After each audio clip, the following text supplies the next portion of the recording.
नमस्कार दोस्तों।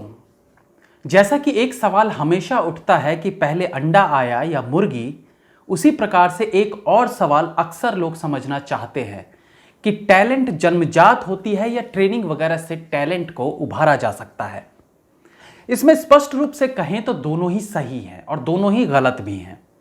कई बार जन्मजात लोगों के अंदर टैलेंट होता है, मे भी शायद उनके माता पिता के गुणों की वजह से, और कभी कभी एक बहुत नॉर्मल बच्चा भी अपने हॉबी, अपनी मेहनत, अपने कुछ कर गुजरने के जज्बे के साथ खुद को इतना ट्रेंड कर लेता है कि उनमें वो पर्टिकुलर टैलेंट भर जाता है, जिसमें ट्रेनिंग बहुत मायने रखती है। इवन एक गुरु का होना भी बेहद जरूरी होता है। आपको लग रहा होगा कि इन बातों का हमारे विषय से क्या लेना देना। अब आप इन सारी बातों को जब राहुल गांधी से जोड़ेंगे तो आपको कनेक्शन जरूर समझ आएगा। राहुल गांधी ना तो पैदाइशी टैलेंटेड निकले और ना ही उन पर मां बाप के गुण अवगुण का असर रहा। टैलेंटेड होने के लिए बचपन से बुढ़ापे तक, ऑब्वियसली अब जवानी कहना थोड़ा गलत सा लगता है, बचपन से बुढ़ापे तक कितने ही टैलेंटेड लोगों के बीच रहे, फॉरेन में रहकर कई तरह के बोलने चालने की ट्रेनिंग ली, सब कुछ किया, लेकिन इस बच्चे में ना तो कुछ एक्स्ट्रा जुड़ सका और ना ही किसी तरह की बेवकूफी इनमें से कम हुई। राहुल गांधी ने जब राजनीति में कदम रखा तो बहुत से लोगों के लिए वो एक प्रेरणा स्रोत की तरह थे। एक यंग पॉलिटिशियन का आगाज, देश की बागडोर अब नौजवानों के हाथ में, ऐसी बहुत सी बातें उठने लगी।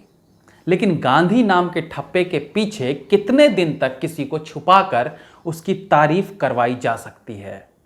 पोल खुलते ही देर नहीं लगी और सबको समझ आ गया कि जिसे लंबी रेस का घोड़ा समझा जा रहा था वो तो 100 मीटर की रेस लायक भी नहीं है। और इसी बीच उनका नामकरण होता है पप्पू। इस नाम को विपक्ष ने रखा तो जरूर था, लेकिन धीरे धीरे अपनी पार्टी के लोगों ने भी इस नाम को एक्सेप्ट कर लिया। अब यह नाम इतना कॉमन हो गया है कि खुद राहुल गांधी को भी इसे सुन के मजाक उड़ने वाली फील नहीं आती होगी। खुद इनकी पार्टी के लोग गर्व से इन्हें पप्पू कह डालते हैं। मैं आज आपको वादा करता हूं, विश्वास दिलाता हूं, आज पप्पू फेल नहीं है। आज हमारे पप्पू जो हमारे राहुल गांधी जी हैं, माननीय हमारे नेता हैं भारत के, वो आज फेल नहीं है। अब वो हम तो थक गए सुन सुन के। कोई उसे पप्पू बोलता है, कोई उसे मंद बालिक बुद्धि का बालक बोलता है। हमारी कितनी इंसल्ट करवाओगी आप? आपके अंदर मेरे लिए गुस्सा है, आपके लिए मैं पप्पू हूं। इनके राजनीतिक बेवकूफियों पर बात करेंगे तो पूरा दिन निकल जाएगा, इसलिए उसे हम रहने देते हैं क्योंकि वो किसी से छुपा भी नहीं है। हम बात करेंगे उनके प्रेस कॉन्फ्रेंस के बारे में जो उन्होंने देश में चल रही इस संकट की घड़ी को लेकर दिया है। अब जाने उनके मन में क्या आया कि उन्होंने इस विपदा पर अपनी राय रखने की सोची। इस प्रेस कॉन्फ्रेंस में उनकी जो खासियत है वो देखने को मिली, यानी उनके बेवकूफाना तर्क और सवालों को उलझा कर रख देने वाले जवाब।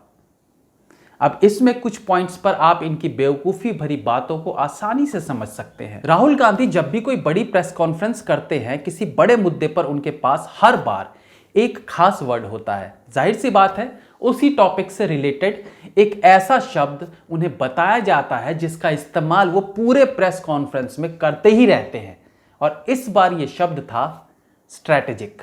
I am advocating a strategic opening. So that is why I'm advocating for a strategic lockdown. So it has to be a thought through strategic way of doing it. My advice is give out as much money to the poorest, weakest people as you can. Strategically करना है, strategically सोच कर। Testing is our main weapon against the virus. It is a strategic weapon. It has to be used like a strategic weapon. जो हमारी strategic companies हैं, बड़ी वाली, जो बहुत कनेक्टेड कंपनीज हैं, उनके लिए प्रोटेक्शन, और जो वायरस है उसको रोकने के लिए स्ट्रेटेजी, उनके लिए एक फाइनेंशियल पैकेज या स्ट्रेटेजी तैयार कीजिए। और जो हमारी स्ट्रेटेजिक कंपनीज हैं उनको भी कोई ना कोई आपको प्रोटेक्शन देना पड़ेगा। आपने स्ट्रेटेजी के क्वेश्चन का एक सवाल पूछा था, मैं उसमें एक और बात कहना चाहता हूं। उनको इन्फॉर्म करना, उनको बताना कि वो रिस्क में है, उनको ये बहुत जरूरी है और स्ट्रेटेजिकली ये काम करना पड़ेगा। तो उनके लिए भी स्पेशल सोच होनी चाहिए। स्ट्रेटेजिकली हमें सोचना चाहिए कि इनको हम कैसे मतलब अलग रखेंगे। लॉकडाउन खुलने के बाद I think there are strategic areas that we need to be very careful of and pick up stakes in strategic areas. अब जैसे बच्चे परीक्षा से पहले घर से रट्टे मार कर आते हैं, वैसे ही राहुल बाबा ने स्ट्रैटेजिक वर्ड का ऐसा रट्टा मारा कि आधे घंटे के प्रेस कॉन्फ्रेंस में उन्होंने स्ट्रैटेजिक वर्ड का इस्तेमाल किया। यही होता है जब आप एक पर्टिकुलर आंसर याद करके आए हों लेकिन सवाल अलग अलग दूसरे टॉपिक्स पर आ जाते हैं, तो ऐसे में बचाव करने के लिए उसी रट्टे मारे हुए आंसर में से कुछ लाइंस निकाल कर बाकी के सवालों के जवाब बनाए जाते हैं। इस महामारी पर उनका कहना है कि इसकी वजह से भविष्य में देश के अंदर अनाज की बहुत कमी आने वाली है। किसी दूसरे प्रश्न के जवाब में इनका कहना था कि फसल कटने पर अनाज रखने की जगह भी नहीं मिल पाएगी। दरअसल उनसे एक पत्रकार ने पूछा कि क्या 1.70 लाख करोड़ की राशि इस वर्तमान स्थिति के लिए पर्याप्त है, जिस पर उन्होंने इधर उधर के बिना सर पैर की बातों के साथ बोला कि देश में फूड शॉर्टेज आएगी, अनाज की कमी होगी, आपके पास फूड सप्लाई है तो उसे गरीबों को देना शुरू कीजिए। इसके बाद कहते हैं कि बहुत से लोगों के पास राशन कार्ड नहीं है, उन्हें भी राशन दिया जाए। अच्छा, यहां वो उन लोगों के राशन कार्ड की बात नहीं कर रहे हैं जो अपने गांव से दूर शहर में काम करते हैं और उनके पास अपने गांव का राशन कार्ड है, लेकिन शहर में उन्हें उस राशन कार्ड पर राशन नहीं मिल रहा। उनका कहना है जिसके पास राशन कार्ड है ही नहीं उसे राशन दिया जाए। यहां एक पेच है, राशन कार्ड अधिकतर भारतीयों के पास है और अगर किसी के पास नहीं है तो वो है बाहरी घुसपैठिए, जिनका राहुल गांधी हमेशा समर्थन करते आए हैं। अगर ये कहते कि गांव वाले राशन कार्ड पर ही शहर में भी उन्हें राशन दे दिया जाए तो बात कुछ और होती। खैर, आगे जब उनसे एक और पत्रकार ने पूछा कि प्रवासी मजदूरों की समस्या पर क्या कहेंगे, तो मियां कहते हैं कि हमारे गोडाउन अभी भरे पड़े हैं, फसलें कटी तो रखने की जगह नहीं मिलेगी। हमारे गोडाउन में जो अनाज है उसे 10 दिन पहले बांट देना चाहिए था। उनका कहना था कि 10 किलो गेहूं, चावल, दाल हर सप्ताह सरकार को देना चाहिए। इतना कम से कम देना ही चाहिए क्योंकि हमारे गोडाउन ओवरलोडेड है, फसल कटने के बाद और ज्यादा ओवरलोडेड हो जाएंगे। अब आप समझिए कि पहले जनाब कहते हैं कि खाद्य सामग्री की भारी कमी हो जाएगी और फिर कहते हैं कि ओवरलोडेड गोडाउन है, सब बांट दो। देखिए, वीडियो के शुरू में जो टैलेंट पर 2-3 मिनट का भाषण दिया था ना, वो इन्हीं महानुभाव को ध्यान में रखकर मैंने बोला था। ये एक्चुअली में खुद नहीं समझ पाते कि मुझे किस बात पर स्टैंड लेना है। प्रश्नों के हिसाब से अपना स्टैंड चेंज करते रहते हैं, जिसका कारण है हर चीज में कमी निकालना। एक वर्ड स्ट्रैटेजिक को लेकर पूरा प्रेस कॉन्फ्रेंस निकाल देने की कला राहुल गांधी जैसे नेताओं में ही हो सकती है। आज सारी दुनिया हमारे देश का लोहा मान रही है। जिस प्रकार से हमने पूरी दुनिया के सामने इस महामारी से लड़ने की मिसाल पेश की है वो अद्भुत है। हर देश हमारे इस प्रयास का कायल है, लेकिन अपने ही देश में कुछ ऐसे विरोधाभासी हैं जिन्हें तब तक खाना हजम नहीं होता जब तक ये सरकार के खिलाफ कुछ बोल ना ले। जब कुछ कमी नहीं निकल पाती तो बेवकूफाना बात करके खुद को ही एक्सपोज कर बैठते हैं। इसके बाद उन्होंने लॉकडाउन पर सवाल उठाए, टेस्टिंग किट पर सवाल उठाए, मतलब केवल सवाल उठाए लेकिन समाधान नहीं बता पाए। उनका कहना है कि वो दुनिया भर के एक्सपर्ट से बात कर रहे हैं और अब एक्सपर्ट उन्हें क्या समझा पा रहे होंगे ये तो राहुल गांधी जाने या वो बेचारे एक्सपर्ट्स। उनके हिसाब से लॉकडाउन केवल एक पॉज बटन है, इससे बीमारी नहीं जाएगी, केवल रुक सकती है कुछ देर को। माना कि वो सही कह रहे हैं, तो भी इस लॉकडाउन से बेहतर उपाय यदि उनके पास है तो उन्होंने दिया क्यों नहीं। एक्चुअली उनके पास केवल सवाल है जिनमें ज्यादातर बिना सर पैर के हैं। अब ठीक है, अब हम यहां हैं। अब मैं ये नहीं कहना चाहता हूं कि भाई इसलिए यहां है, क्यों यहां है। अरे कहना क्या चाहते हो? यही प्रॉब्लम है राहुल गांधी और उन सभी लोगों में जो मोदी जी का विरोध करते हैं। विरोध करने में कोई बुराई नहीं है, विरोध जरूरी भी है, लेकिन वो विरोध देश की भलाई के लिए हो, अपनी या अपनी पार्टी की भलाई के लिए नहीं।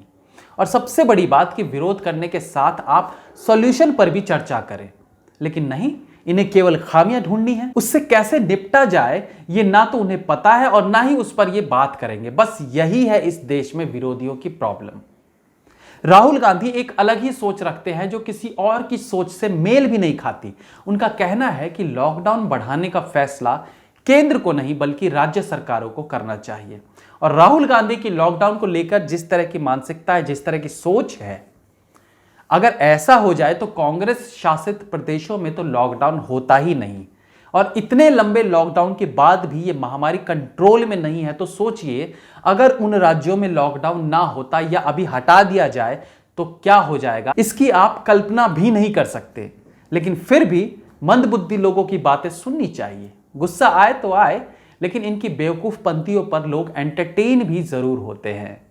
हमने तो फिर भी राहुल जी के प्रेस कॉन्फ्रेंस पर एक ये वीडियो बना दी है, लेकिन उनकी बातों का वजन अब इतना ज्यादा हल्का हो चुका है कि अब उनकी बातों पर कोई ध्यान देना ही नहीं चाहता। सोशल मीडिया पर उनके इस प्रेस कॉन्फ्रेंस का 1% भी असर देखने को नहीं मिला। खुद उनके अपने लोग उनके इस प्रेस कॉन्फ्रेंस को शेयर करने में झिझकते हैं। बट मैंने सोचा चलो लॉकडाउन में राहुल बाबा की बेवकूफाना कारनामे जानकर आप थोड़ा एंजॉय ही कर लो। विपक्ष का काम बहुत जिम्मेदारी का होता है। सरकार को मजबूती देने में विपक्ष अहम भूमिका निभाता है। लेकिन यदि आप केवल सवालों का जमावड़ा लगाने लगें बिना किसी प्रकार के सॉल्यूशन दिए तो कौन आपकी बातों को गंभीरता से लेगा। सवाल करना और समाधान के साथ सवाल करना दोनों में अंतर होता है, और यहां तो सवाल ही बेबुनियाद होते हैं। आज पूरा देश एकजुट होकर इस विपदा में आर्थिक मदद दे रहा है। बीजेपी के सांसदों से लेकर बिजनेसमैन, एक्टर्स, मिडिल क्लास लोग, हर कोई आर्थिक सहायता कर रहा है। लेकिन राहुल बाबा एंड कंपनी ने क्या किया? आप गौर कीजिए, उन्होंने क्या किया अभी तक? क्या इन सब ने 1 रुपए का भी योगदान दिया? चलो घोटाले वाले पैसे छोड़ दो, तो भी क्या इनके मंत्रियों या सांसदों ने 10 रुपए का भी योगदान दिया अपनी सैलरी में से? सिर्फ बातें बनाने से कुछ नहीं होता। बातें बनाने से गरीबों की भूख नहीं मिटती है। बाकी इस प्रेस कॉन्फ्रेंस में टेस्टिंग किट और जमातियों पर जो बेवकूफाना जवाब उन्होंने दिए वो तो और भी अद्भुत है। और जाहिर सी बात है इस पर कोई खास टिप्पणी वो करेंगे भी नहीं। तरबूज पर किए गए सवाल का जवाब कटहल के बारे में देकर उन्होंने इस प्रेस कॉन्फ्रेंस पर विराम लगाया। ज्यादा क्या कहूं इनके बारे में, इतना ही कहूंगा, कुछ बनावटी नाम इंसान के साथ ऐसे जुड़ जाते हैं कि उनके इस नकली नाम के आगे असली नाम की भी कोई अहमियत नहीं रह जाती। राहुल या पप्पू, डिसाइड आप कीजिए। जय हिंद, वंदे मातरम। हर माँ बाप की ये इच्छा होती है कि अपने बेटे को, किसी की इच्छा होती है इंजीनियर बनाए, किसी की इच्छा होती है डॉक्टर बनाए। बहुत सी जगहों पर वह उनकी इच्छा पूरी नहीं करती। लड़का इस लायक ही नहीं होता है कि मार मार के उसको डॉक्टर बना दे, मार मार के उसको इंजीनियर बना दे। तो मैंने कहा आपकी भी इच्छा अगर होगी थी कि लड़के को नेता बनाए तो 10 साल का आपको टाइम मिल गया। 10 साल में आप उसको नेता नहीं बना सके, 10 साल में आप उसको बोलना नहीं सिखा सके, 10 साल में उसकी राजनीतिक सोच नहीं बन पाई है। वो वैसा का वैसा। अब वो हम तो थक गए सुन सुन के। कोई उसे पप्पू बोलता है, कोई उसे मंद बालिक बुद्धि का बालक बोलता है। हमारी कितनी इंसल्ट करवाओगी आप? तो जहां जहां इन्होंने दखल अंदाजी करी, जहां जहां आपने प्रयोग किया, जहां जहां आपने इस कांग्रेस पार्टी को प्रयोगशाला समझ रखा, तो वहां आपने कांग्रेस का सत्यानाश कर दिया।